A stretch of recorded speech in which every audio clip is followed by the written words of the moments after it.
Well, welcome back to the Wednesday night episode of the Blitz Pickup. Good evening, everybody, and I appreciate you all for tuning in tonight.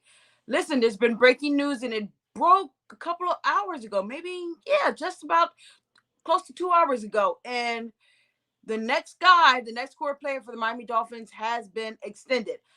Also, we have to talk about and review what's going on in the OTAs, things that we're hearing. We have rookies making impact plays. I don't know if we're using impact plays or if we're using impact as a word. I don't know if that's, a triggering word for me or anyone else maybe that's going to be here tonight. And we have vets that are, showing up and making plays as well. And then, as you guys know, when coach or GM speaks, we listen and we tell you what they're really saying and how we feel about the message that they're getting out to the Miami Dolphin fans. Tonight, it is going to be me and Tone, and we're going to have such an amazing time with you guys. It's going to be such an amazing show. So, without further ado, let me bring out not my nemesis, but, my co-host, Tony. Hey, Tone, that was not a shot. That That's was it not a up, shot. man. Are you I just celebrating? it's a celebration. That's all I'm saying. It's a That's celebration. it up. Yes. It's a celebration. It's a cheers to my good people. How y'all feeling, man? How you feel, Fifth? How you doing? How you doing today?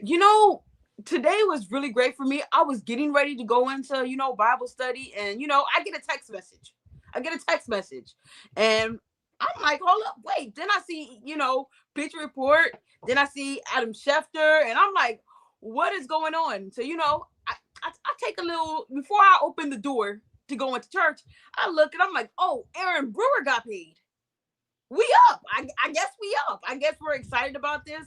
The details did come out. We don't know how it's going to be broken down, but we do have some details that we are going to get into. So overall, right now, I'm feeling great. It's an amazing day. We have a storm coming through. So, prayers to everybody, that's going to be, in the midst of the storm. But outside of that, I'm ready to talk about the Dolphins. Like, I'm really excited about that tonight. Facts. So listen, man. I'm glad you feel good. Shout out to my brother in the building. Yeah, y'all know the first thing first. Prayers up to him. He's in good spirits. Y'all see him. You know what I'm saying. Can't wait till you get back. But shout out to our brother, like always. You know what I'm saying. Here we go. Yeah, put the word up, man. We back up. Just go put the word out, man. we signed the center and we're back up. We back up, man. How many glasses of wine did you have when you put that in the comment? Put that in the This chat. is my first one. First one. Okay, so we really back up. This is my third sip. Yeah. I'm gonna love picking your brain tonight about your philosophy. Like, obviously, and I don't want to get into. You want to get into it? Yeah. What you ready? I'm ready. Listen, I'm ready, man. Y'all make sure y'all hit the like button early. Y'all make sure y'all subscribe early. Shout out to y'all. We see the subscribers building. I know y'all. I noticed y'all starting to like the little clips that we've been putting out. Shout out to y'all. You know what I'm saying? That Malik one went a little crazy. I'm just saying. I want to look at the numbers on that Malik one. It went a little crazy. So a lot of people seem to agree with me. But you ready to get into the show? I'm gonna have a conversation with. Yes, let's get into the show. So listen, from the beginning of time of the Sully and Hafley era of the Miami Dolphins, they have always reiterated that they want to build through the trenches. And they had a key player in the midst of the trenches on the offensive side of the ball. And we were like, well, what are they going to do? There were speculations about maybe potential, trade. But there were so many things. But they got another core player re-signed to the Miami Dolphins. Tone, I'm gonna hit you with some questions. But first, I just want to know, what do you feel about this extension for Aaron Brewer? Well, I already raised my toast glass up, so I took a toast to. Shout out to them first and foremost. Shout out to Sully and Hafley being men of the Sully. Let's focus on Sully right now, being a man of his word. Right. Shout out to us over here at the Blitz Pickup for pointing out, reading between the lines when he did that very first interview with Travis Wingfield and the name that he called. There's only one left on there. One. That's Jordan Brooks. That's Jordan Brooks. So, and in the order of importance and the way that they were going to sign it, it's going exactly how he said he was going to do it. A-Chan was going to be first, Aaron Brewer, and then Jordan Brooks. So A-Chan got his contract first. Aaron Brewer has it now, and now we'll see what they're going to do with Jordan Brooks. So I'm happy about that from there. Now, as far as the contract, I'll just give you my overall assessment because you said you had a couple few questions, so I'm gonna let you ask me questions. I'm happy with it. Right now, I wanna do something that we like to do over here. Shout out, and this is gonna be a tribute to my good brother. You know, represent him. Okay, I gotta find it first before I talk my trash. Where is it? Where is it? I can't find it, man. Oh no, man, we got rid of it. All right, when I find it, we gonna rock it. Oh, boom, found it. Here we go. Toot, toot. Now, when we was talking about how much Aaron Brewer was going to get, you remember I went and did my research and I said Tyler Lindenbaum, Creed Humphreys, those was the top two, centers. And I said Aaron Brewer was a top three center. He was what I think he was second team overall, all pro. I think he was second team all pro. So what I did say, I said at minimum, he has to be third, right? He has to be at least third because he's an all pro. That means you're a top three center. And I said, based on what they were getting paid, it had to be around 17 and a half. You get what I'm saying? So I literally said 17 minimum. It came in exactly at 17 and a half when you go to APY. You get what I'm saying? Mm-hmm. Average per year. It's exactly 17 and a half. That's I think that's right around what I assumed he was going to get. Now with the 37 million, right, the guaranteed, I think that's a great number too because he has what that's 12.3, and I compare it. Now Tyler Linderbaum, I didn't know, but his contract is fully guaranteed. Yes. Contract is fully guaranteed. I wrote it down. So it's 3 years, 81 million. That's 27 average. He getting 27 million a year. You know what I'm saying? So Shout out. we're not up at that level, but that's what he got paid. Now Creed Humphrey, which is the second highest paid, he is at 4 years, 72 million. That is 18 per year. Like I said before, when I did 18 per year, but what I went and checked, I went and saw that he's averaging 12 and a half per year, right? Guaranteed. He's at 12 and a half. Aaron Brewer came exactly where I said he was going to come, right below them. He couldn't be at the number four, and he had to come at least right below them. And he's literally right below them in overall money and guaranteed because it's 12.3. So I'm happy with the contract. If you tell me that you're going to get a guy that's an all pro, I think it's very important to point out he's all pro, not Pro Bowl. So when it comes to all pro, it's not separated or divided, however you want to say it, by conferences.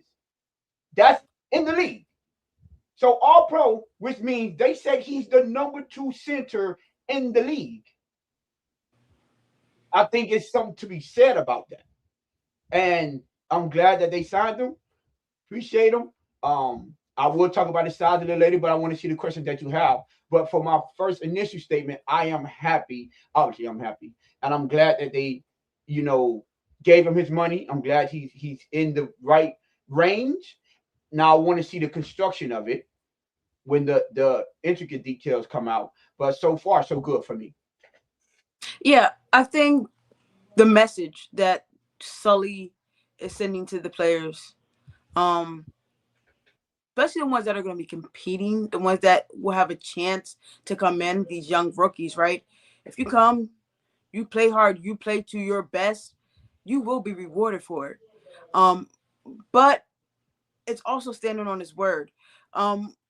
He has solidified the middle of the offensive line, but even more than that, the general, right? We were talking about green dot, right? On the defensive side, like who's going to get that, and that's still being worked out, right? But for us, we know who the leader should be and on that offensive line. We understand who is going to be helping the quarterback set adjustments and things like that, all the little things that go. And for the mind that Aaron Brewer has, especially when you're going to be utilizing the run game with the way that they say they're going to do, we'll see what that approach is, to have one of the top two performers of the 2025 season, and where Aaron Brewer has been consistent, on the roster for, you tied him, what, 3 years? I like that. Also, a lot of these contracts aren't where it's like the Miami Dolphins are making like too long of a commitment to these players. They've Mm-hmm. always given Yes. themselves space to, if we need to adjust or go somewhere else, that is still a possibility. And I think the way that we've seen how these contracts are coming out, so I'm very interested to see the structure and the breakdown of it. I love how Sully and Shore, I don't want to leave out Shore because I feel like he has an integral part of this too. How they collaborate and how they're doing these contracts with these players. They're giving them their money, but they're also keeping the Miami Dolphins on on a trajectory of a bright future, right? You're not too handcuffed to these guys longevity wise, because we don't know what's going to happen, right? We don't know, how these guys are going to play. We can project what they're going to do. Or like, what's the name? You don't know. I mean, I'm not going to use the I word. You guys know what the I word is, but I'm not going to say it. You never know. So that part for me is what I liked. It's still not these too multi-year. It's a multi-year in the sense of it's more than 1 year, but it's not so long. And it gives them the opportunity to reevaluate and to reassess, also to develop, also to draft, also to have the opportunity that if we are doing the right things, draft, retain, develop, and all that type of stuff, if we can then develop the next guy, the money is always going to be good. And that's what I like. That's what I got to say about this. So are you ready to get to, I guess, my first question? Yeah. Shout out to Jamaica for Zion. I see you, my home team. Go ahead. Shout out to everybody in the chat. Thank you. Shout out to Yeah. Shout everybody in the out chat. to the Thank you for chat for being here sure. tonight. We really appreciate you. We understand that the NBA finals are going to be starting soon, but you guys have showed up consistently every single night that the NBA finals have been on and we've been live. You've been here with us, and it does not go unnoticed. We really appreciate you. Okay, so Tone, they so far have 2 out of the 3 done, right? Aaron Mm-hmm. Brewer, when we say like they're trying to develop and the trenches, right? They're going to make an emphasis on the trenches, right? What, and to you, right? What does the center position mean in the totality of the scheme of things when we're talking about building, especially with the young guys to his left and to his right? Like that's a big part. Like, what do you Mm-hmm. think? Let me put it like this: what do you think Aaron Brewer can bring outside of the actual football on the field to help develop the younger guys that are to his left and to his right? There we go. Let's go like that. Well, I don't want to just focus on outside of football. Outside, because you can say outside of football, it is just his leadership qualities, right? Yeah. Being a professional. One thing a lot of people they over exaggerate and want to put in the forefront is living in Miami and the lifestyle. Aaron Brewer don't seem to have that problem, right? He comes in, he's been a professional, no problem, no off the field issue, nothing of that nature. So he could bring that professionalism and teaching these young guys how to be a professional, how to carry themselves, right? That's off the field thing. He's a leader on the field, in the building, without playing. He's a leader, understanding the work ethic, what's expected, show up on time, take everything serious. You understand? He could bring that aspect to these young guys as well. And I think it's interesting, right? He's here and he's one of the longest tenure guys here. I think only Austin Jackson been here longer than him, but that's because we drafted Austin Jackson. And he's surrounded about both of the young guys. Now one on the left, one on the right, and one on his left. That's good to have him right there. As far as that. Now to the question of the overall scheme of things when it comes to this team and the offense that we running and things like that. He's the quarterback of the offensive line. Remember, for the most part, the center are the ones that's responsible for calling out the protections. It's not only the quarterback, they have to be on the same page. Now, you're an Alabama guy, so I could talk to you about this. Remember, I don't know if it was McCoy or was it the guy who's the quarterback after McCoy that came in for you guys at Alabama? Oh my Well, gosh, that oh, hold on, sorry. It was in the national championship Who game. was his running back? You got to talk I to don't me remember. running I back. don't remember. But um, him and the center got into it. He was arguing, and they were arguing on the field, and they went to the sideline, and they both were trying to talk to each other. And him and the center, they arguing back and forth. And then eventually they got it together. And when it came out, what had happened, it was over the protection. The center saw one thing. Is it? He had number 8 for y'all. I think the quarterback. Well, anyway, the center saw one thing, the quarterback saw another, and then it came out that the center was eventually he was correct, and then they got on the same page. The reason I brought that up is because you see how important the center is when it comes to calling out protections, calling out the blitz, right? Things of that nature. So he can help out with his, because remember, once the offensive line gets set, they can't move. Yeah.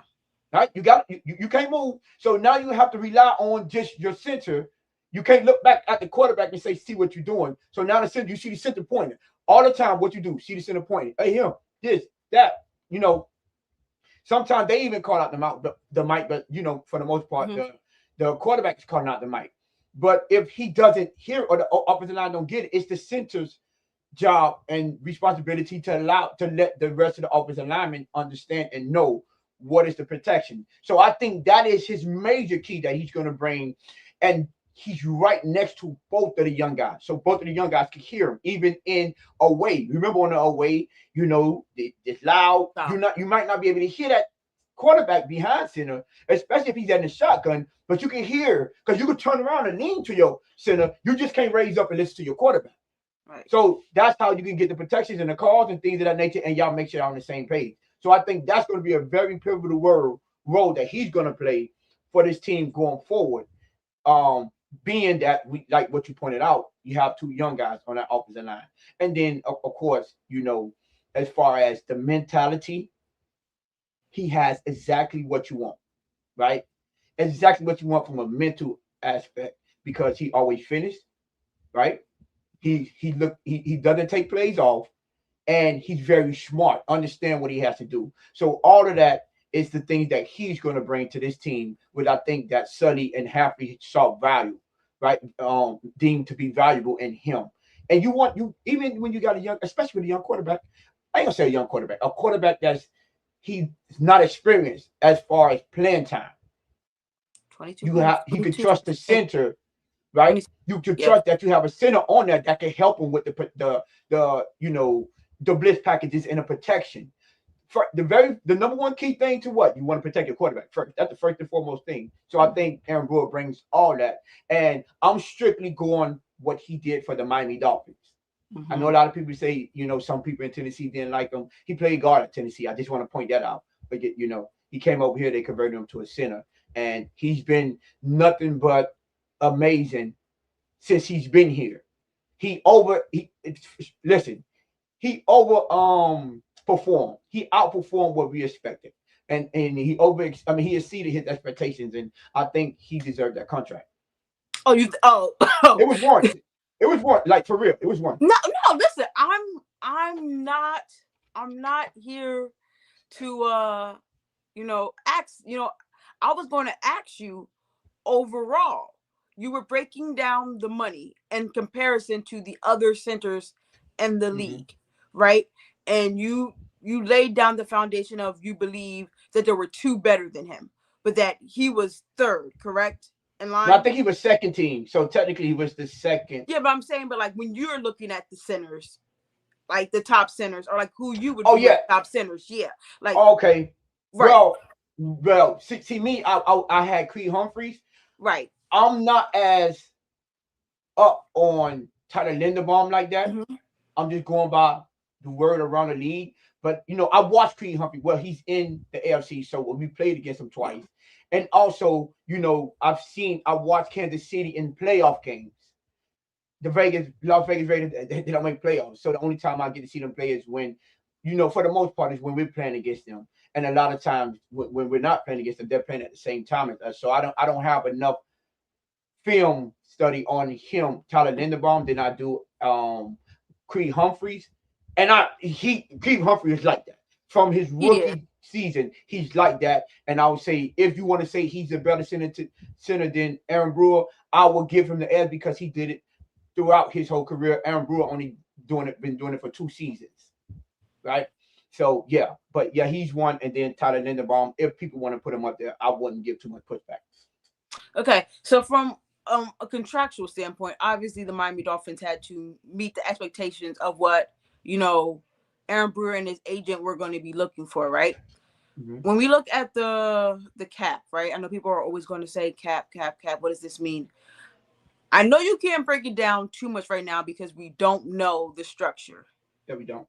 We don't.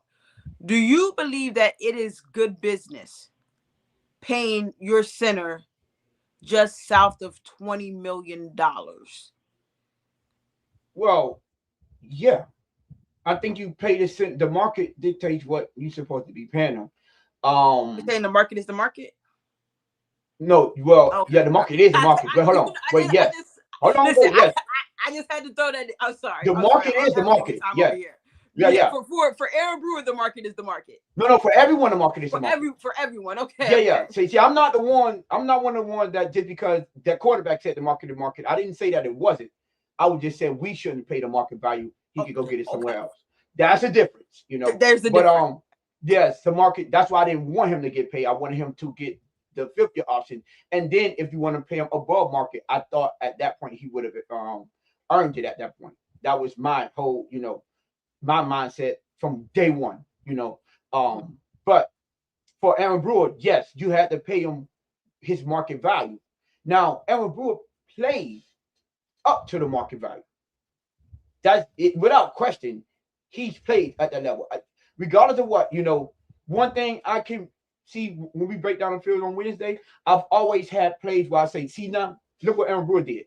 That's what I'm talking about. When you have your offensive lineman jump down on film, that says a lot because they're overlooked. For the most part, you don't want to hear their name being called, and that's a good thing for him. Not only did you not hear his name being called, he also stood out pancaking people and driving people downfield to where when you see A10 breaking a big run and you breaking down the field, you're like, oh, shut up, we're still dragging that man out of bounds, right? That's great. Penalties. How often do you hear Aaron Brewer's name get called for penalties? Not often. With all the undiscipline of this team, Aaron Brewer wasn't one of them guys. And for this so-called undersized center, why he's not getting penalties, right? How often do you see pressure coming straight up the middle over Aaron Brewer? You don't. Now, we paid a lot of attention to that kind of stuff. Why? Because how bad Jonah was. And you always point out like, God, dog, Jonah. And then you be like, well, now look at Aaron Brewer. Aaron Brewer smart. How many times you heard me say, Sandy, on a Wednesday, Aaron Brewer smarter than you, and look how he taking care of a guy that's took twice his size. Maybe every Wednesday. Handling his own. So yeah, I think for him it was warranted that he got paid because of his play and his production in the Miami Dolphins uniform. Mm-hmm. Always remember that part, Miss Sandy. When we come over here, make sure because some people just like to say, oh, he was good here and here to justify them getting paid. I've always had this standpoint, and I'm going to always stand on this. I'm judging you based on what you do for the Miami Dolphins. I don't care what you did in whatever franchise. How have you looked in the Miami Dolphins uniform? That's what I'm judging you on. And based on what he did here, the 2 seasons he was here, yes, I think he deserves to get paid. Just below $20 million a year, yes. Okay. Is there anything else that you would like to speak on when it comes to this contract, when it comes to Sully, the trajectory, maybe even like the identity of what we believe this offensive line is going to be?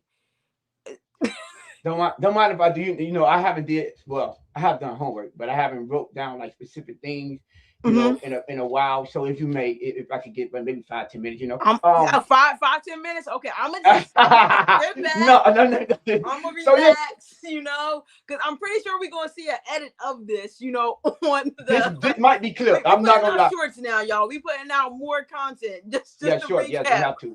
And it's been helping. I noticed. So listen. Let me just, let me get comfortable.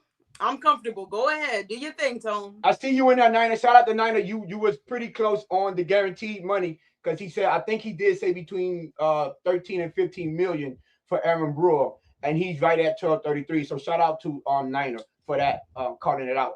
So listen, I've been hearing a lot, the people, the detractors or the naysayers or the people that's not happy with, you know, Aaron Brewer getting paid. And These people not happy. One of the biggest pushbacks, I seen some on Twitter, I seen some Oh. X posts, you know, one of the biggest pushbacks were his size. Why are you paying the undersized guy? Right? So the first thing I did, I said, well, let me go look at the two guys that's in front of him. So Aaron Brewer is 6'1", he's listed at 295. Right? So I said, you know what? Let me go look at the guy in front of him. Tyler Linderbaum, highest paid center, he's 6'2", 305. 1 inch taller, and what's that? 15? No, that's 10 pounds heavier. That's what the highest paid center is getting paid, right? Creed Humphrey, he's 6'4", so he's 3 inches taller. That's a nice little distance, right? 302. So what are we really doing? 7 to 10 pounds off, and one is 3 inches taller, one is 1. Like, are we really just saying that because he seemed to be short, or just 6'1" doesn't sound good? Okay, cool. That's the size of them. Do anyone have a problem with those two guys? No. You don't hear no one calling Creed Humphrey small. No one's saying about Tyler Linderbaum being too small. So miss me with that Aaron Brewer being too small. Now, I went so far to go, what's the dude name for Cindy? Cool dude. He was dealing with the cancer thing, real cool with everyone. He was like the first, I think, fan of the year. Oh, Big E. Big E. Big E. Shout out to Big E. Big E is doing this, I guess, like tournament style for the Miami Dolphins version of the Tush Push. And I don't know why why Malik Sneak didn't. That should have been hands down right there. Malik Sneak should have been just won that. But it's got high rise, Surfside, something like that that's made the Final Four. And you see other people was like, we can't do a Tush Push with an undersized center. So why are you doing the Tush Push? So I said, you know what?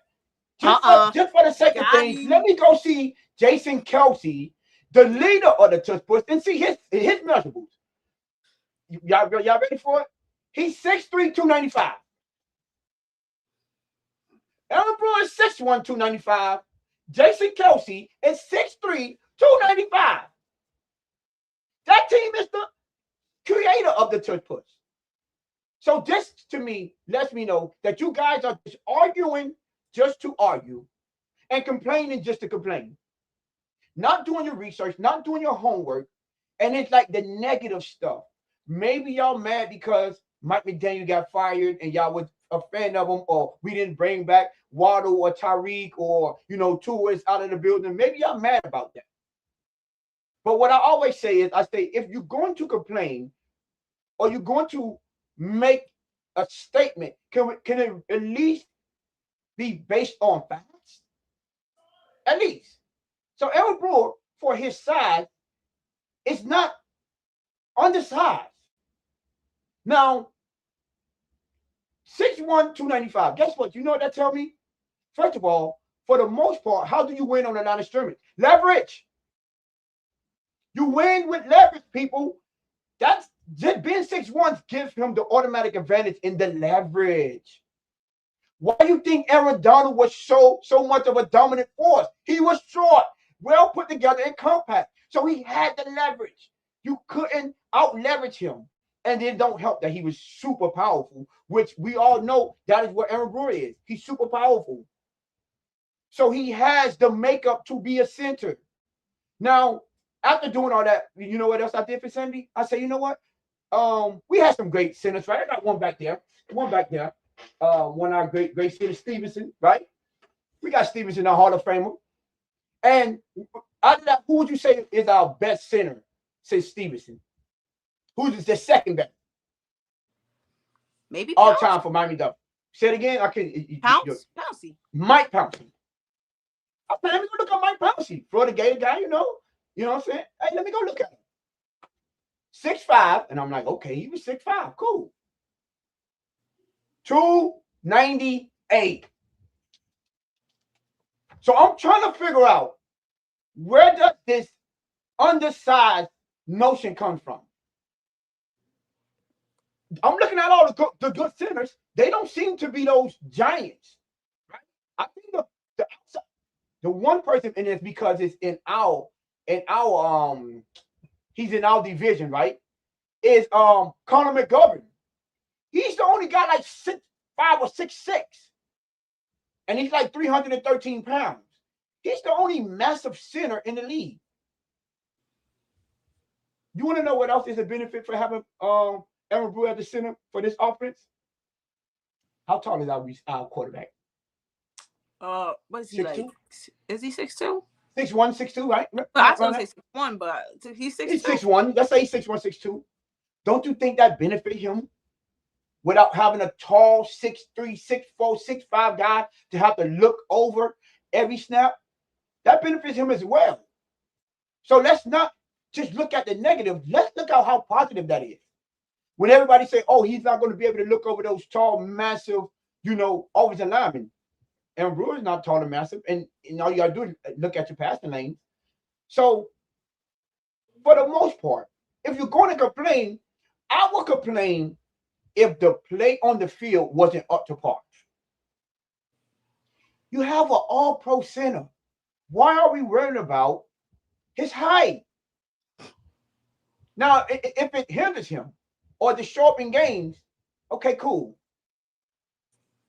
Don't blame not being able to run on short yardage on Aaron Brewer, because you don't see Aaron Brewer getting blowed up in the reason why we're not being able to be successful on short yardage. That's not happening.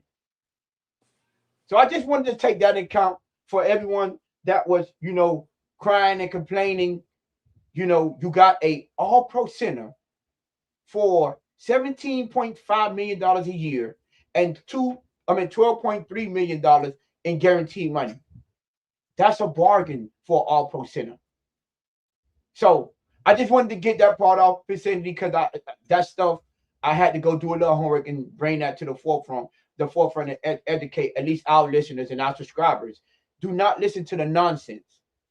Go do homework and see how you compare to these centers and see if he's really on the side, right? Mm-hmm. Last but not least, we talk about this. When we see D'Angelo Pons, we didn't know how short he was. Let me say me. I didn't know how short he was until they measured him at the combine. Because the play on the field does not dictate an undersized player. And those are the things that I look forward to. Can we at least look at the film? But appreciate you for the sanity. I hope that was that wasn't even 10 minutes. You know what? Let's just that was beautiful.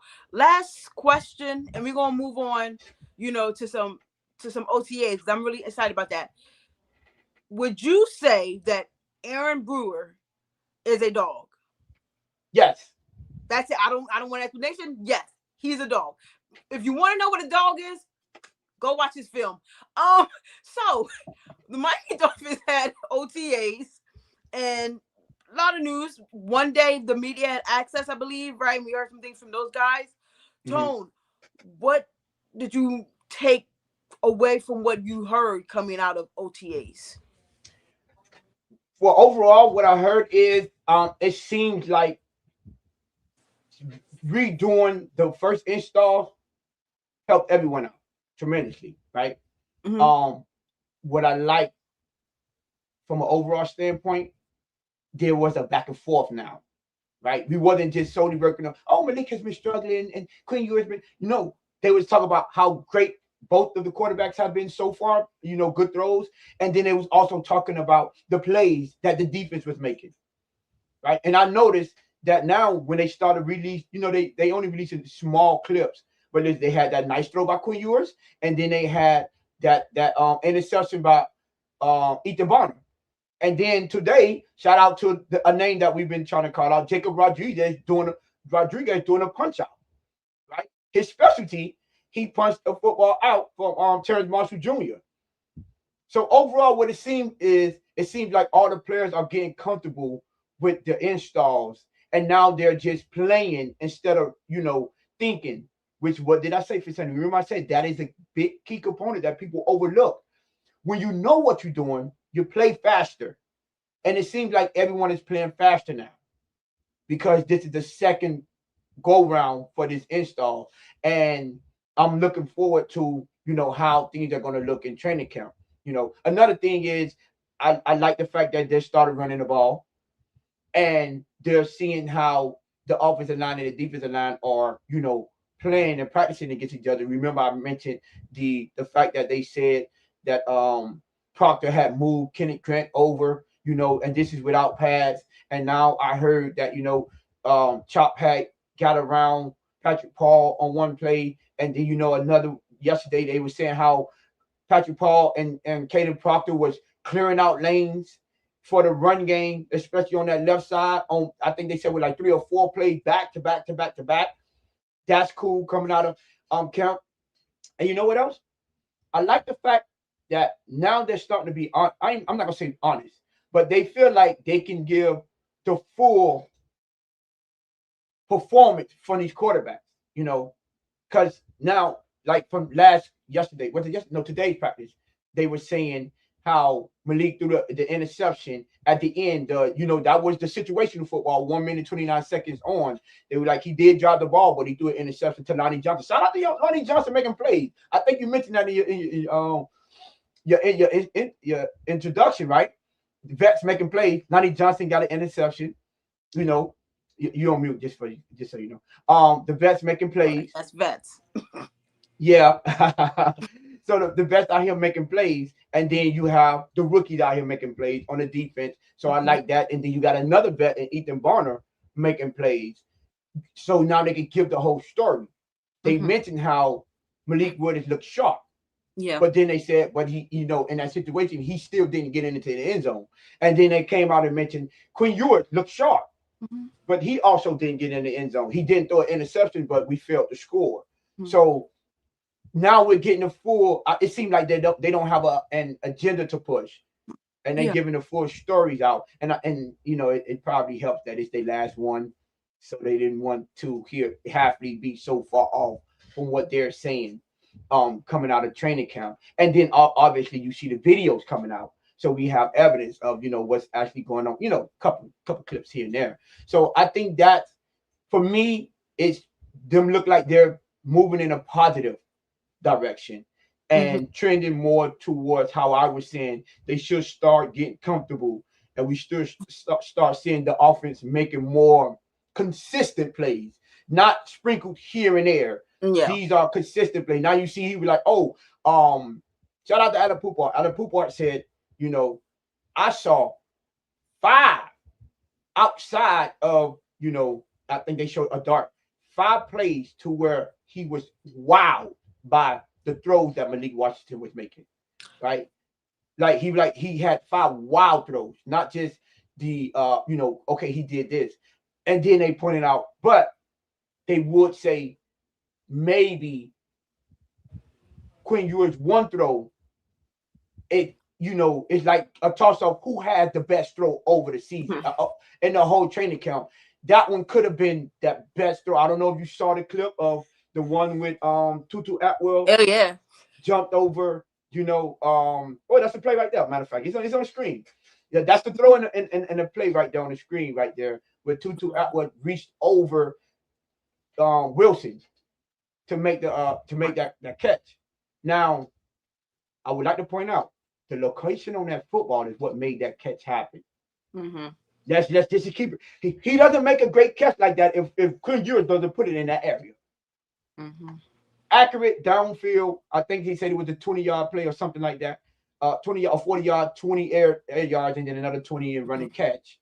So amazing. And I like to hear that, as far as quarterbacks, wide receivers, offensive line now getting on the same page. And then with them doing better, we're not losing out on, the defense is falling off.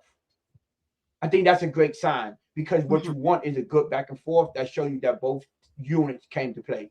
So that's my overall assessment of what I'm hearing out of day 1 and 2. Shout out to you, Larry K. I see you. Oh, shout out to Larry K in the building. How are you, Yeah, sir? Another New Jersey legend, by the way. Okay. Shout out. If it's the Larry that I'm thinking about. Well, you say Larry K. I don't know. You say Larry K. right there. Oh yeah, New Jersey legend. Oh yeah. That's We out here. I will say this. I think it was about maybe a month ago, rookie minicamp, right? Mm-hmm. And you or Lou asked the question: were You we confirmed Jersey. concerned? Yeah, yeah, Jersey. We just say Jersey. We don't say New Jersey. Were we concerned that we weren't hearing a particular man's name? And ladies and gentlemen, we're hearing that man's name. And not only hearing that man's name, even the things that he has implemented into Lewis, right? We can't take for granted the teachings that he's giving to the other guys and his knowledge that he's brought in. It's a selflessness, right? He wants to make sure that this team is great. Shout out to Jacob Rodriguez joining the party. He was Mm-hmm. joining the party in other ways, but you just weren't hearing about it. But he's showing you what he's able and capable of doing. Not going to spend too much time on that. When I'm looking at these throws, right, the ones that they're posting, right, what I am loving is they're giving the wide receivers an opportunity to go out and make a play. Yes. It is not fearless. It is not, oh, I'm not going to make that attempt because I don't think that they can. Let me find out if you can. Let me find out now if you can.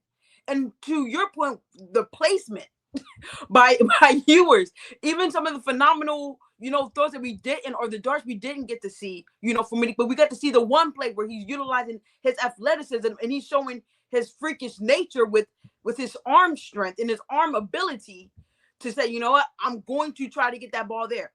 That is something that you want to see. And ladies and gentlemen, this isn't just in the middle of the field. This is outside the numbers. This is sideline throws. These, like, you have to be, the precision on that is different because you have to be able to get the catch, maintain it, get 2 feet down, and then obviously these guys are going to be getting pushed out of bounds or tackled out of bounds. You have to then Mm-hmm. maintain that.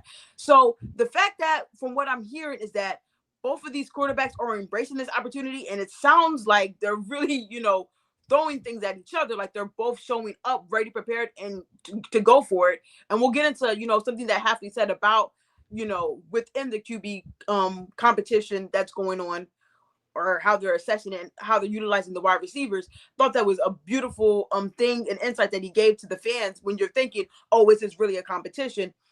I love that they're actually giving these opportunities to the wide receivers, especially the vets, and then not only that, some of the rookies, right? Let's see Mm-hmm. what you can do. I don't want to harp too much. I think you hit the nail on it, right? The defense is showing their consistency, showing their chops. No pun intended to Chop Robinson. Um, but also the offense with the installs, the comfortability, right? This is Mm-hmm. why we say it takes reps, ladies and Yes. gentlemen. This right here is why it takes reps. The more reps, the more times you get through it, the more fluid it looks, the more prepared you are to go out there and make that play. And the more, to your point, Tony, that you've always said, it slows down even for the quarterback, because he understands what he's processing. He understands who is and who will not be where I need him to be. He understands the speed. Both quarterbacks. I don't want to just, talk about Malik versus Quinn, right? They're both getting these reps in, right? But you can maybe lead one receiver out more because of his speed and his acceleration and his breakaway, right? So to everything that you said, I love that. But the point, and I'm really glad you allowed me to have this one, is that these quarterbacks are literally giving these wide receivers an opportunity. We are getting to see a little bit of the run game. Pad day is going to be fun. First day of Oh yeah. pads. It's Mm-hmm. this. I really feel like you really have the framework and the way that Hafley is structuring this, and he's Mm-hmm. doing a very great job with how he is getting the guys ready and making sure that they're prepared to go. Right? He's not trying to rush the process. He is very intricate, determined, and methodical with how he is building this team in order to compete. So first day of pass is going to be lovely because when you Yep. can finally put hands and you can actually like really start bumping, and you get to see what wide receivers can stay on the route. Then you can see, oh, who can come down with that. You feel me? But one thing, I listen. Maybe it's just me, right? And you know, I don't read too much. Have they? And this is a true, sincere question to you. Have they been talking about how Malik Willis is using his legs? Like, is like running, like anything like that? Have you heard anything about that yet? Yes. So Okay. that's great because Malik. Washington actually, when they was asked about the Mm-hmm. nicknames, I think they should go with WM2. You know, I Mm-hmm. mean MW2. Sorry, MW2 because it would just remind me of Modern Warfare 2. If you know, you know. Okay. So I think MW2 should be the name. But he mentioned why he's been making longer plays downfield, and he said because I don't give up on my route. I've always mic check. He said it sounded like my mic is on. Hold on, let me check. Give me 1 second, y'all. Vicinity don't never tell me. It does. It sure enough do. I've been doing the show the whole time with my mic off. All right, mic check. Is that sound I can hear you clear. Shoot. it's not See, good. it, Dang. All right. see, I feel like that was your mic coming for me. I feel like that was your mic coming Yeah, for me. like Vicinity don't never tell me, y'all. She never tells me when my mic is off. I It's can hear crazy. you clear. Y'all She said I do sound fine, but you can tell the clear difference now with the mic on. You so could wait, it's literally on now? yes, it's on now. Turn it off Let me real quick. I'm just trying to turn it off. turn it off. Let me hear it off. Okay, mic check. Okay, I got you. Can you hear the difference? Yeah, I can hear the difference. From now on, I will be the keeper and purveyor of your microphone. I will make sure your microphone is. Well, mic check. Now you can hear. You see the difference now? I hear the difference. I Yes, apologize, you're ladies clear and now. gentlemen. It's I better. apologize. He said you was clear, but it's better now. Okay, yeah. Yeah, Um, I can hear you clear. computer mic didn't realize it was my computer mic. It's my camera mic actually. So well, anyways, what I wanted to say was about Malik Washington was the one that said that he was making plays with his feet, which is allow them to get the plays downfield, which will be a big part of his game. That's going to be a big part of Malik Willis' game. The fact that he can extend plays and he's a threat to run, which put those defenders in a bind. You know, are you going to come up to help out or are you going to stay back? You know, that's why. Yeah. So now what I would say is when it came to the receivers, you know what I want to point out? The fact that he's allowing all of the receivers to play with both Quinn Ewers and Malik Willis. I said we was gonna get to that. Oh well, in the second part, okay, I didn't know that part. Okay, go ahead. I said we're gonna get to that, like how he utilized it. Go ahead, Tom. No, go ahead. You can get to the I second one. No, I apologize. Finish your point. I apologize. No, because we might well just get into it. Okay. Listen, when coach or GM speaks, we listen, we review, we tell you what they're really saying. Tone, do you have a clip for the people? I do. You do. But I wanted to do the overall assessment first. Okay, I got you. I got you.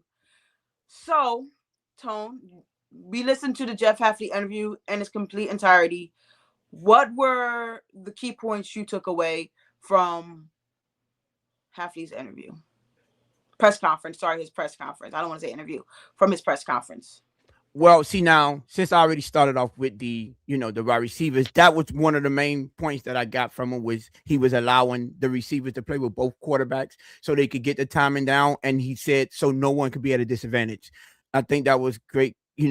Interesting part what he's saying there, which means I'm not trying to put Quinn Ewers at a disadvantage to say you just working with the quote unquote second team wide receivers or weapons. I think that's a good approach. And even if he is going, which we most 99% of the time, he's going to be number two. But you want him to be comfortable and get the timing down with the starters because the purpose of having a good backup is because when he come in, it's not such a big drop off from starter to backup.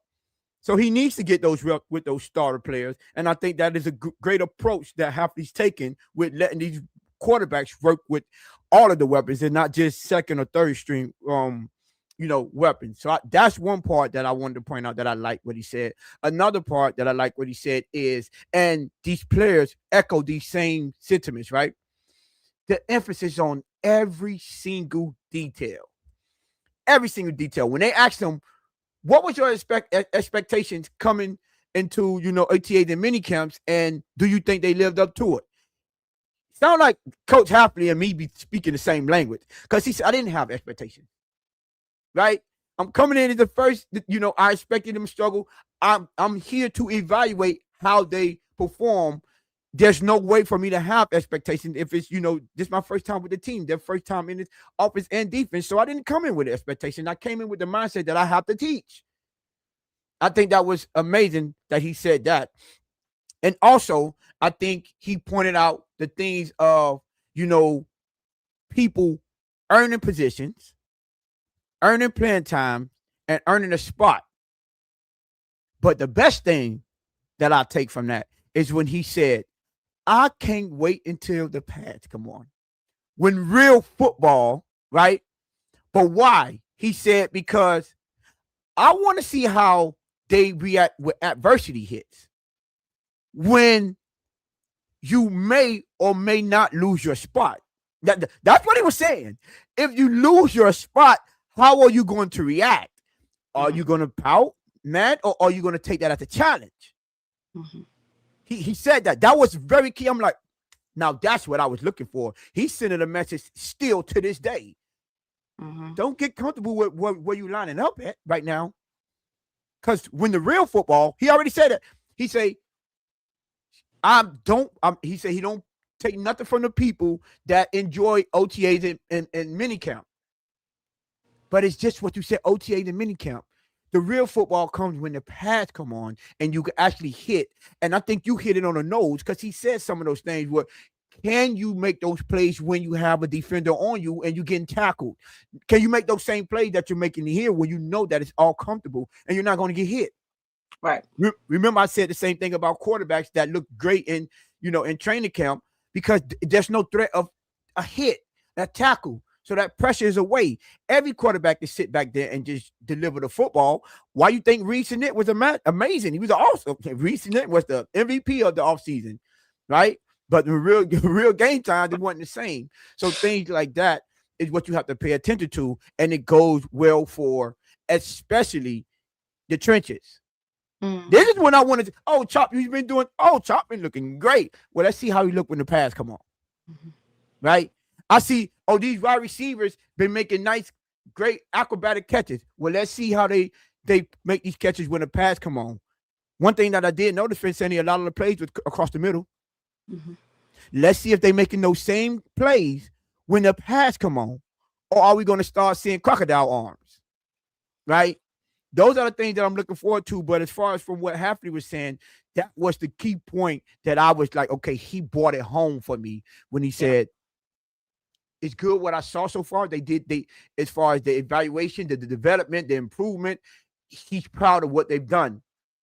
But he basically was saying it means nothing until the pads come on. Mm-hmm.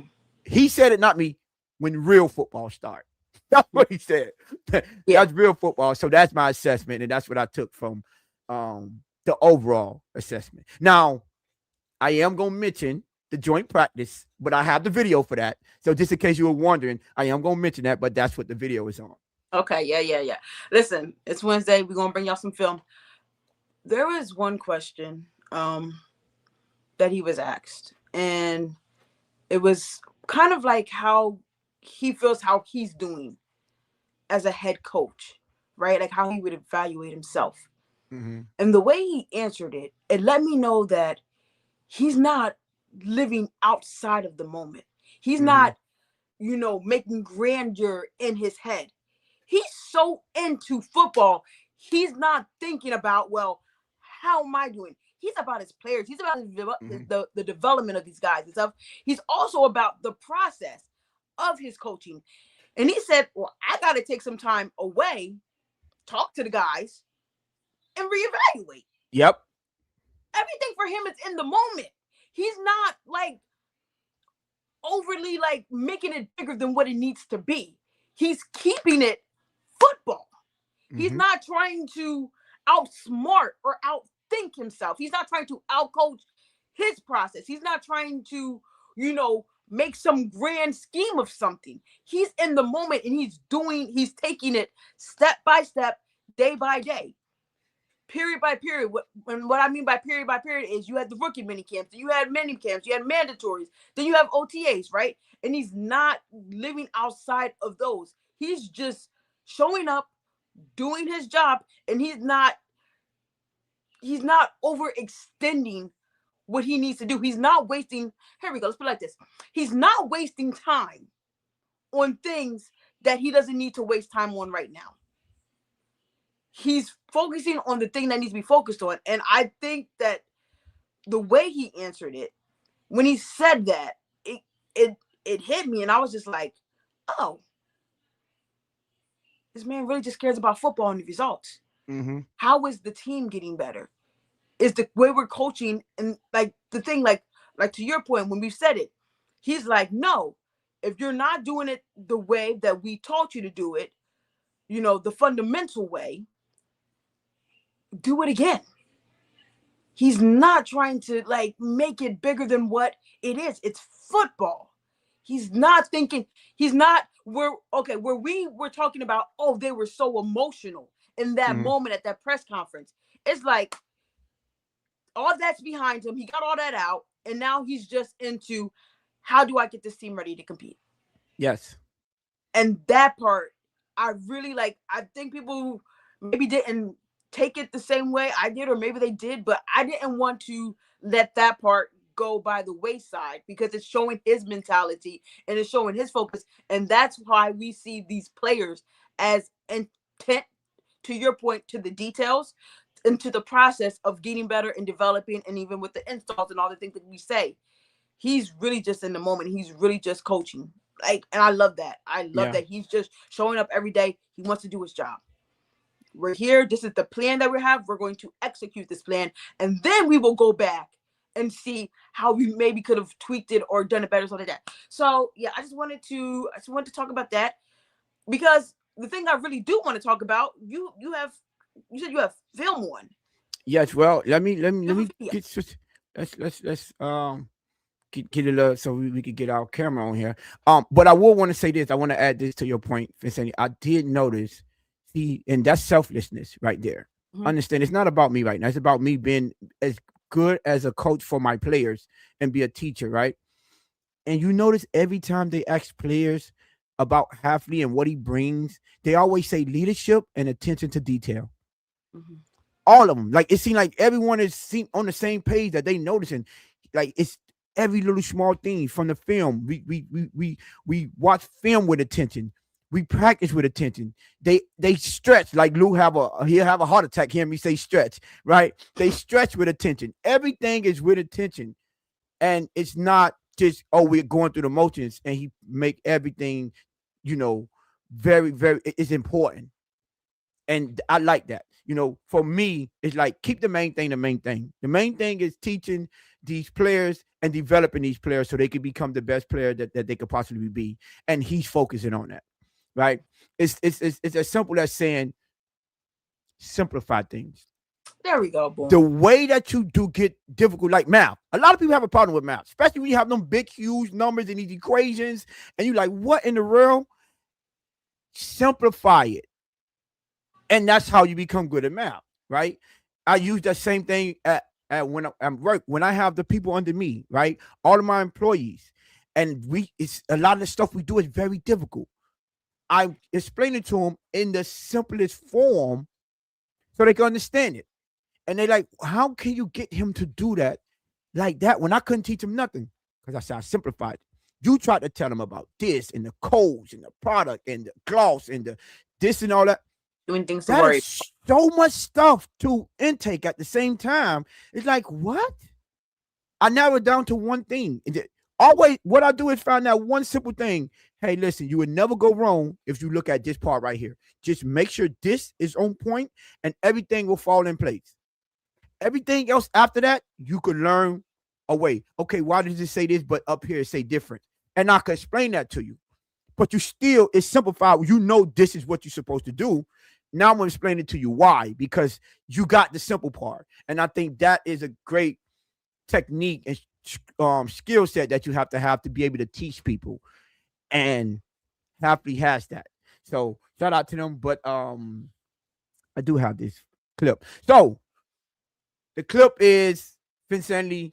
The part that I wanted to focus on was his thought process on joint practices and why he doesn't prefer to have two.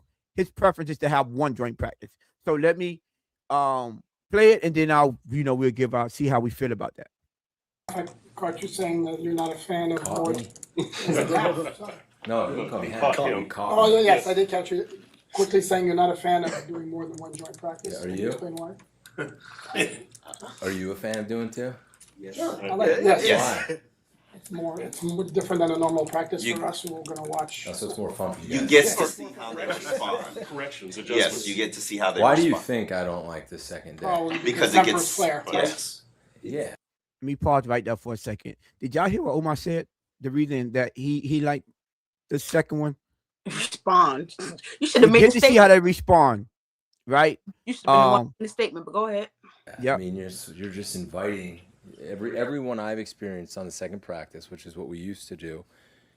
Whatever team gets the best of the team day one, the other team comes out and tries to overdo it, and they're usually stuff just gets bad, and you have a higher chance for injury. I mean, a fight's a fight. If it happens, you clear it up. It shouldn't happen in joint practice. I got it. You're just worried about it going too far and anybody getting injured. Our job's to protect the team and to protect the players, and I think one good hard practice. Because then the other thing is this. Like when you look at blocks of practice, usually you have like a high day, a low day, and a medium day. Like those joint practices, you should maximize your reps. So the ones might get 50 snaps, which is equivalent to we're working towards playing in a game. You can't do that 2 days in a row, or it's like playing two games and you're going to wear these guys out. You know what I'm saying? I have kind of Quick question. Good catch. Now, Vicente, would you like to respond first, or can you want me to go first? Because I feel like you're excited. I don't. I feel like that's why I'm asking. I'm gonna say something, and I'm gonna make it short, concise, and I'm gonna wrap it up. Okay, I'm not gonna get too much into it. I'm gonna just say this. Okay, I love his mentality. I'm not to not even allow your team it would be disrespectful to us to have to go out a second practice and then try to make a statement. Why you ain't show up? Why you ain't show up when ready to go on the first practice? Oh, fights are going to happen. You know, as much as, coaches say, don't fight. I find it interesting that every single year, whenever there's a joint practice, no matter who, what, where, we was mad the one time the Dolphins didn't fight. Like, Jesus, that year was so bad. Thank you. And we was more mad as the fans, right? I don't think no coach goes out there and says, don't fight, because you want to compete. You want to be taking that other team's food so much that they want to swing on you. Do you know what it takes to get someone in that type of mental space? Come on. Like I said, I'm going to keep it short. I'm going to keep it sweet because I know you have so much that you're going to break down. But that mentality, we ain't grading with no curve. I don't care what you do day two. We came up to show up. And if you ain't come to show up, put the pads on, hit somebody, control the line of scrimmage, make the catch, make the play, whatever, knock someone's head off, I don't care. One of the most famous moments that I can recall in my lifetime of watching, right? DeAndre Hopkins, right? And I forget who the other one was. And he says, I don't start nothing, I finish it. I feel God. I fear God, man. Cause like, come on, thank you, Tom. I fear God. I don't feel no man. I fear God, homie. Like, it is supposed to be so competitive that you don't need a day two. You should expound so much energy. I think it was D'Angelo Hall, right? Wasn't it D'Angelo Hall? Yeah, D'Angelo Hall. It was like you should leave everything out on that practice. There should not be a question of who came out on top. If you guys are both going out there throwing haymakers at each other. Like I said, I'm going to keep it short. I'm going to keep it sweet. I don't want to go into a rant. I love his mentality. And to me, once again, it's sending a message. Because guess what? Week 1 of training camp, that's the only one we got. Are you ready? I said I might be in Washington. You feel me? I might be in Washington D.C. Not for the practice, but for the preseason game. But that was once again. I just love the way he sends messages to his players. It's like everything that he says, it's like, it's like to people who do battle rap, right? Entendres. I'm saying things on top of things, and I'm Double weaving and triple entendres. And if you catch it, you catch it. But if you don't get it, then it went over your head, and this ain't for you. So, Tone, I don't want to go too. I know you're going to break this down beautifully. I know you're going to get the people what they need and what they want. But I'm gonna just say I love his mentality. I'm very much. Oh, listen. We all gonna be tuned in to see what happened and how long it took the fight to break out. Because to me, there's no doubt in our mind that there will be a fight. But go ahead, Tom. God damn it! I like the way you do business. Is that gonna make the shorts? Is that going? Did I just make the shorts? You know what you just said right there? That was amazing, right? And I'm glad you went first because I was saying, and your mentality is what I'm talking about, right? The first thing you laid off with is what I'm gonna focus on, right? Because that's what I wanted to say. But I would like to say, it seemed like Hafley. This is the first time that me and Hafley have the same idea and mindset, but for different reasons, right? His was for all the right reasons, the coach's reasons, and safety for the players and sending a message, right? Mm-hmm. Let's go back into time. Can we rewind something? I remember when I was in Europe. Shout out to European Tone. Y'all forgot about European Tone, right? And we had that joint practice, and we got our butts handed to us. Battle Lions, Detroit, right? And then the second one, they were like, "Oh, they did a lot better." And I was like, "I don't want to hear that." Yeah. The reason why it don't mean anything to me when people was giving me pushback, Tone, why you being negative? At least they showed up. I think it was Mike Best and all them in the chat. I said, you know why? Because in the regular season, you don't get a do-over. Yeah. You don't get a second time around. You have to get it right the first time. So you don't do that 2 joint practices and say, you got me this time, I'm going to get you next time. No. Because you don't get the opportunity in the regular season to do that. So do not practice bad habits. Right. And I love the fact that he said, I'm not a big fan of 2 joint practices. And you know what else I like what he did? It seemed like he like me when I do debates and I ask questions to set you up because it's chess. He like, well, why do you like it? Try to figure out. So y'all don't listen to why I don't like it. As a matter of fact, I'm not going to tell you whether I like it or not. He wants to know why you like it. And then they try to give all the great, amazing, reasons why. That's why I point out, you heard Omar say to adjustments. Mm-hmm. When you have a second game to adjust in the regular season to respond. When? That was my initial problem with. I don't care if they win the second joint practice because the first one is the one that matters. Because it shouldn't take for someone to beat your behind for you to come back and want to fight back. You should fight back the minute they start whooping you. The very next rep or the very next time you get a line up against those guys, the intensity should turn up right in there. Because what we always complain about, why don't we have mid-game adjustments? Dude, those are what joint practices are supposed to be. Okay, they came to turn up. Well, we going to turn up then.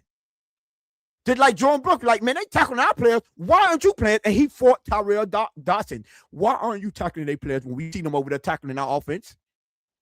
Don't wait till coach tell us or at the end, we need to do this now because they tackling our players now.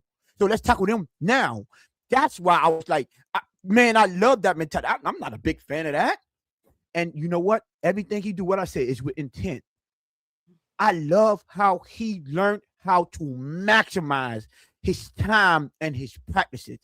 Notice what he said, Vincenti. Usually in the joint practices, we let the starters get 50 to 60 reps, right? Because that's simulating a preseason game. And then in preseason game, the guys that are still on the front that y'all get the most of the time because I still have to evaluate you guys. And you killing 2 birds with 1 stone. They have a simulation of how a real game time is going to feel, and you need the rest. And you're like, I can't do that 2 games in a row because you're gonna exhaust. They're gonna be exhausted. What happens when you tired and you're trying to overexhaust yourself? Injuries, right? That's soft tissue. Things of that nature. So that's why I love the mentality, how he said certain things, the way he break it down, and the reasoning behind why he do what he does is what makes everything make sense. And I can say, okay, I'm on board with that.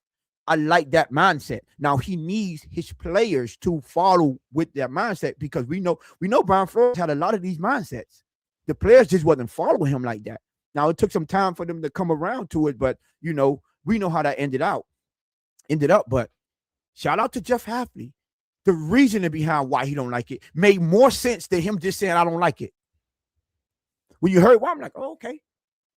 Right? I wasn't thinking about it from that standpoint when I didn't like it, because I was like, man, no, you don't get a do-over in the regular season. Hafley was like, I don't like that, because guess what? People want to get their get back. That's basically saying what I was saying. Oh, now you want to turn up? And then that's when fights happen. That's not authentic, is it? Because if you really had a problem with them, you would have handled that when you was getting your behind whooped doing them reps in the first time. Practice make perfect. And I said, well, perfect practice make perfect. You don't want to get them in bad habits. By doing that, you know what he's subconsciously saying? There is no tomorrow. There is no next game. There is no next time. You have to get it right now, because you had your opportunity. I gave y'all 50 to 60 snaps. Now let me get these young boys out here that I need to see if they coming for your position, if they're going to turn up from in that preseason game. Are they going to show the intensity from the get-go? Great mindset. And coming from us, what we was hoping for the longest, man, we need to focus more on the mentality, the mindset. This is what we've been asking for, and so far so good, right? We showing he's practicing with intent. He's doing things in the purpose of teaching and having these guys prepared for reality and real football, and he's keeping them humble. I don't care how many good passes you did in mini camp and OTAs. Okay, that's just like doing that at the combine. Shirts and pads, shirts and shorts. Let's see how you do in the past, which was kudos to what I said. What did I say last episode, Vincenti? I said, I don't think you should move the depth chart up and down in OTAs and mini camps. Shout out to Adam Poupart for having that same mentality. Like, no, you don't. Not at OTAs and mini. Like, this is shorts and pads. We see a lot of people. Shirts and t-shirts. Shorts and t-shirts. We see a lot of people perform like that. But it's a whole big difference when the pads come on. You know who's like that? I'm sorry, I'm going to call him out. Chop Robinson. How up every start? Okay, he looked like he turned the corner. And then when the pads get on, when they can put their hands on you, it seemed to fall off every single training camp. Every single training camp be like, okay, we didn't see too much of Chop Robinson no more. He's making plays far and few and in between now. Those are the type of things that we've been noticing. And those are the type of things that I'm looking forward to. And I love the fact that every time they try to get him to overpraise or to over-evaluate and to over-analyze things, guess what he say? I just can't wait to training camp. Come on. Yeah, let's not put too much into this, because training camp is around the corner. And let's see how they respond then. Because they can actually tackle you then. They can actually put them pads on you then, you know. So shout out to them. Shout out to Hafley. I thought, man, it's refreshing to hear a coach hit points that I was hitting last season, and he comes in and he have that mentality. That's amazing. But yeah, man, listen, I can't say enough about how I like the mentality, at least the approach and the mentality that Jeff Hafley has been taking so far so good. Let's see how these players respond to it. And let's see how he responds to adversity. Let's see how he responds when things aren't going his way. He's calling the players out, but I want to see how you respond to things and how you adjust. Let's keep that in mind. Yeah. On par with the identity, like from the beginning, everything that he has said, his actions, his process, everything that we've talked about going into training camp, right, ladies and gentlemen, believe me, there was still content. The content is going to be here. And we have so much to talk to you before training camp even gets here. But the identity, didn't he say that we would together come up with all this stuff? Yeah. He's going to allow them, like, he's putting these things out. He is, in a way, like, there's times where I feel like I want to walk and not walk, but run through a wall for this coach. I'm like, he has never said anything dumb. He has never said anything out of place. He has never said anything that is not based in the logic of football. Everything is just so logical. And to your point, simple. I'm just like, hold up, wait. Coaches can actually talk like this if they, are with the Miami Dolphins. We're not going to get into it. But the identity. It's week one. We gonna get to see a lot. And to me, I think having that joint practice right out the gate is a very strategic move. It's a very strategic, and I hope that we get a chance to really go. You want to talk? You want to talk about it now? I want to. That gives them only like 2 weeks before they get to the first training camps, and then they go to because I think we have 2 weeks before preseason.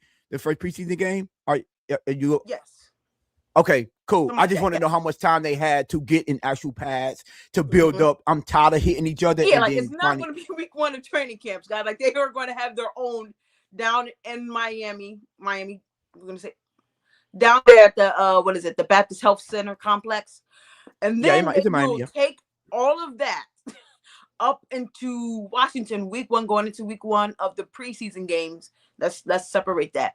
But to me, it's a very beautiful chess move and very strategic. And I love that, like, off the bat, he's like, okay, we done did these installs. We done practice. We done got some of this together. You guys have been in pads. How you gonna go up there and show up for me? Because I've been talking about identity. I've been talking about toughness. I've been talking about we're not going to be soft. We're going to be a physical team. We're going to establish the run. How you going to go show up there for me? And for yourself, it's because you're competing. Because there's no better time to put on than in a joint practice outside of a training camp. Because, a preseason game, because you don't even know how many reps you're going to get. You don't know how many type of opportunities you're going to get a ball in a preseason game. You don't know how many snaps you're going to get. You talk about it, right? But just because, like, wide receivers, right? The ball ain't going to come to you every play. You're not Tyreek Hill. No offense. It's not going to be forced to you. So ain't no better time to send a clear message about what you're about than going into that. Because we know after that, and it'll be very interesting to see how much, our starters play in the preseason and stuff like that, and how they divvy that up and stuff like that. But to your point, tomorrow is not promised, because guess what? There are cuts. I don't know if there are cuts. And the Dolphins have shown the ability that they've added to rooms. And we're thinking, they've added another one. But this press conference, and even this part specifically, it just got me so excited. I was like, hold up. Mm-hmm. I'm not gonna lie, for a good 2 minutes, I was like, I might need to practice a couple ice bucket challenges to get myself prepared for the regular season. But then you're like, we're gonna see how it plays out. But it gives the feel that he's the right guy, and when he gets the right personnel in there, we'll see what it is. I'm not going to say what it could be. We're going to see what it is, because he don't talk in hyperbole. He don't talk in with it. He talks in, are you going to show up and do the job? Are you going to show up? Are you going to be tough? Are you going to be physical? Are you going to try to knock somebody's head off? Are you going to make the play? Are you going to know the insults? Are you going to know the plays? Are you going to be a leader? Are you going to be a great teammate? Are you going to be a locker room guy? It's simple, yes or no question. You either are or you not. And if you not, bye. And that's what I like about Haf. That's all I got. I don't know if you got any more, Tone. I could go on and on about Haf. Like I might get me a Hafley jersey. Do your thing, man. What's his favorite number? Can someone ask Hafley what his favorite number is? I might get me a Hafley jersey. Let's go check out Boston College. We might have to bring out the Boston colleges. Wait, no, because I don't want to disrespect. I don't want to disrespect y'all like that. I know I troll y'all a lot, but to have a bunch of Hafley Boston College jerseys in the Rock, that would, the old me would have did that. But the new me, I'm trying to be positive. I said the number, not the. No, I was gonna get the Boston College. I was gonna be out there. Well, the only one that you could offend us with if you get a Doug Flutie one. Huh? Only Doug Flutie one would be, no one else from Boston. I would go out and get the half. You know what, Malik Willis? This is my challenge to you. One day, just wear a Hafley Boston College jersey to one. Well, no, he was the head coach though, so he didn't play that. I was just saying you got to ask him what was his favorite number there. Oh, his favorite number there? Yeah, because usually every college they have like a special number for the college, whichever it was. Like in LSU it's number 18. Okay. I said LSU because I know y'all hate them. Yeah, it's 18. 18 is a special. Yeah, I know, but that's why I'm trying to say that I'm not supposed to know this. Do y'all have one in Alabama? No, y'all don't. Okay, bet. It's all good. But no, hold on, wait. Let me get back. Let's get back to this one. I like the split screen better. No, I was enjoying what you were saying because I think when we talk about the mental part, the mental aspect, and this is the part of the season where you focus on the mental aspect because this is what it's all about. And when we talked about smarts versus talent last episode, I said smarts. I think I don't know if you answered it, but I think you understood where I was coming from is why you would prefer someone that's smart. And I seen Bone say something about he'd rather have a smart guy than a talented guy with an ego, right? Because mentality makes up majority of the successful players. Let's say successful people in the NFL or in sports in general, right? Because they understand talent isn't just talent doesn't just get you over. Like you're not just gonna win because you're the most talented, right? We've seen a lot of people that is talented, but they don't have the mental aspect of it, so it goes away. You know who comes up? What's that dude that came from LSU? Number one overall pick. He went to Brooklyn. I mean, first he went to the Sixers. Then Ben Simmons. Ben Simmons. That man was the most talented. They thought he was going to be the next LeBron James. He was mentally weak. Mm-hmm. All that talent. That man was 6'10", playing point guard. Do y'all understand how much of an advantage he had? And he still didn't, perform. But you want to know, they try to call him the next LeBron James. Well, you know the difference between him and LeBron James, even though LeBron James is 6'8". LeBron James is one of the smartest players to ever play the sport of basketball. You're not going to find a better mind than LeBron James. You might can match his mental makeup in NFL, but you're not going to never say, oh, this guy was smarter than LeBron James at playing basketball. No one's going to say that. I don't care how much you want to make the debate of who's to go to who's not. There isn't a debate if he had the smartest mind in the NBA. There isn't. You can match it, but you're not overcoming it. You understand that? And that's why his talent eventually got him over.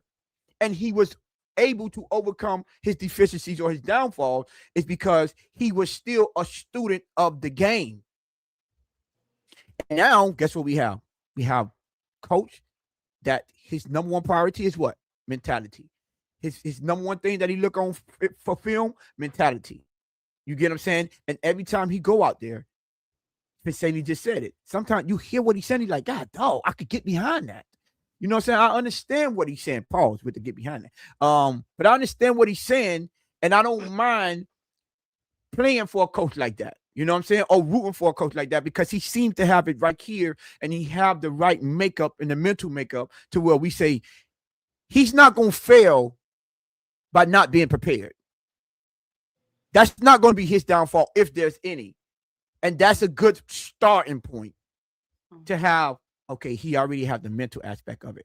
Now let's see his adjustments. Let's see how he followed through with everything. And let's see how he adjusts to players based on how they react to certain situations. Let's see about that. Because remember when I pointed out, he said, I want to see how players react and when they lose their jobs, some people might take it tough. You know what I'm saying? And not be let's see the mental aspect, and let's see if you say, regardless of your talent, you don't have the mental aspect for you to be a part of this team, right? And send a message that way. I can't wait to see those type of things come into fold and see how they react. Really good. I saw my boy in here. I wanted to shout out to Shake, because you know Shake is the wine connoisseur.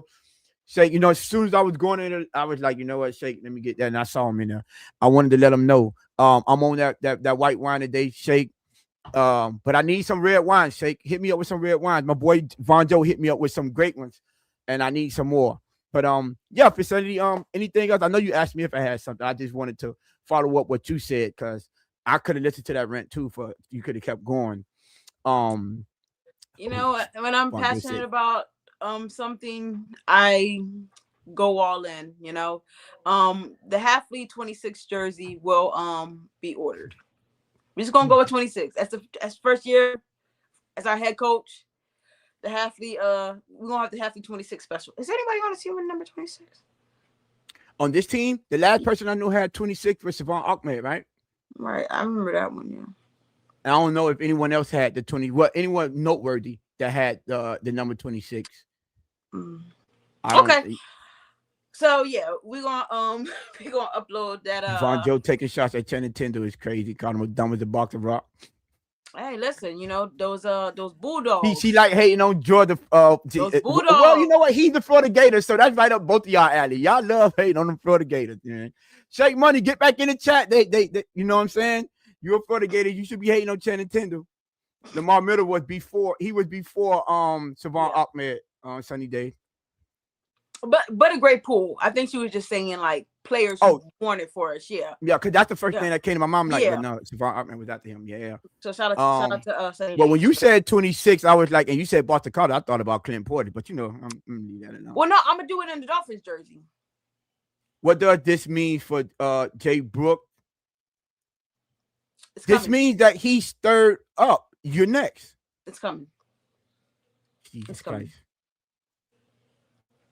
So Finsanity, anything else before we get out? Great show, by the way, man. We've been doing our thing. Shout out to Lou. Lou came through. He's been giving us our props. But shout out to us for holding it down, man. I say that.